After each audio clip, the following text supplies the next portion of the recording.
בעבר עשיתי לא מעט סרטונים על סכינים, על איך משתמשים בסכין, איך בוחרים סכין, מאפיינים של סכין וכו'. היום אני רוצה לעשות משהו על לחימה עם סכין, טקטיקה, סכיני הלחימה בין טקטיות.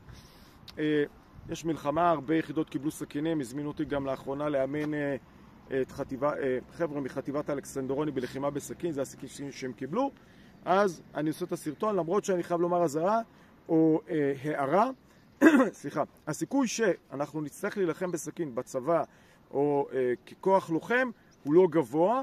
יש לנו אקדח, רובה, טנק, תותח, כל מה שיעיל יותר אני אשתמש. מצב אחרון, סכין, אבל מכיוון שיש שם להרבה יחידות סכינים, אז אני מראה ואני מסביר.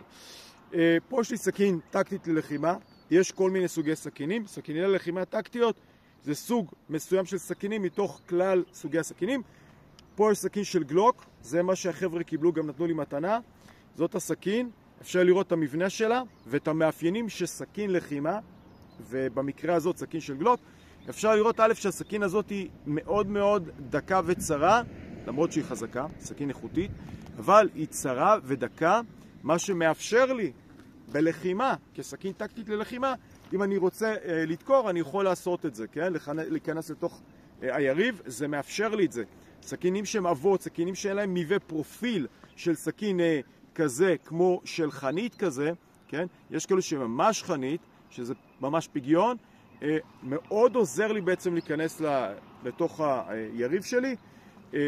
אם זה לא קיים והסכין היא, למשל יש לי פה סכין שאני הולך איתה בדרך כלל, היא נמצאת לי פה על החגורה, היא סכין שהיא יותר סדאית, היא עבה יחסית, והתפקיד שלה הוא שונה. תכף אני אגיד כמה מילים על הסכין הזאת, אבל הסכין הזאת, הפרופיל שלה מאפשר לי בעצם, כי הדבר נוסף, האורך שלה, של הסכין הזאת, מאפשר לי בעצם, אם אני רוצה לתקוף מרחוק, מאפשר לי את זה, יש לי אפשרות לחתוך, לקצץ, את כל האפשרויות האלו, כן, נשמע מזעזע, אבל זה לחימה, סכין טקטית ללחימה, נותנת לי את האפשרויות האלו, והאורך הזה הוא באמת גם מאפשר לי להילחם מרחק לחימה סביר, וגם לבצע פעולות של קיצוץ. קיצוץ זה לא פעולת חיתוך אופקית, אלא בעצם כמו גרזן מכה על הבשר, בלי תנועה אופקית.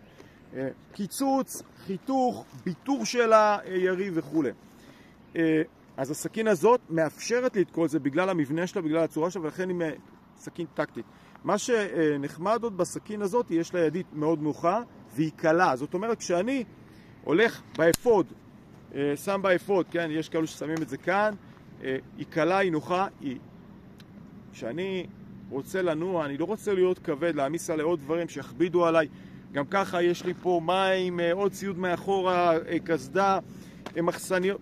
אני לא רוצה עוד משקל שמסרבל אותי כלוחם.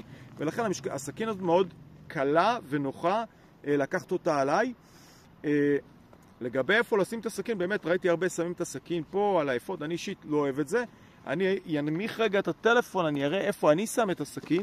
הסכין שלי נמצאת פה על הירך. למה? היד שלי פה, אני רוצה לשלוף אותה, הופ, אני שולף אותה, אני רוצה להחזיר אותה, אני מחזיר אותה, ועוד פעם, הסכין שיש לי, שאני אישית מסתובב איתה, היא סכין סדאית שנותנת לי מענה לחתוך, גם אם צריך להילחם אפשר להשתמש בה, אבל היא רב תכליתית. זאת היא סכין טקטית ללחימה. האמת שהיצרנים האוסטרים הוסיפו לה פיצ'ר מאוד מעניין, שזה זה, לפתוח בקבוקי בירה, כן? זה חלק כנראה הטול הלחימתי שלהם, לקחת בירה, לא משנה, זה נורא נחמד, אז יש לו פותחן בקבוקים, זה ממש חלק מההגדרה של הסכין הזאת.